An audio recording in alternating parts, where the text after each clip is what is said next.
So this is the sepsis box that we've designed in Northampton General Hospital, and it's really here to aid the management of patients who have been recognised to have septicemia. Inside it contains all the equipment and drugs that you would need to manage somebody with sepsis at the bedside to minimise any delays in that treatment. Before the box was introduced, we would, if a patient was septic on the ward outside here, we'd have to come into the treatment room, gather equipment and go back to the patient and make those journeys perhaps 3 or 4 times, which would involve unlocking drugs from the cupboard to the side of you and collecting syringes, bottles and drugs to the other side of you, and that would add a time delay.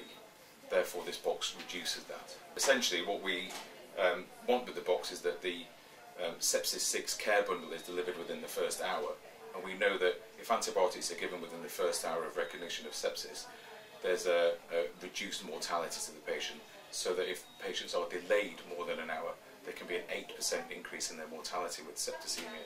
Can you run us through what's actually inside the box? So inside the box, one of the most important things we've got in there is antibiotics, so that they can be administered to the patient at the bedside quickly. The other thing that's in there is intravenous fluids.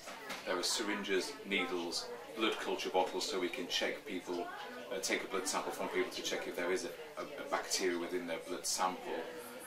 There's also an oxygen mask, and there's gloves and all the kits that a doctor would need to safely administer all those treatments to the patient. I think it's going to help to deliver care, the same care, much quicker. And obviously there's an hour-long window now where we're trying to get all of our care in as quickly as possible at any hint of sepsis. So we have a very simple system with a sepsis box where any of the problems that we think could possibly be leading to a patient with sepsis then ends up, we check it against our screening tool and we can activate the box very quickly.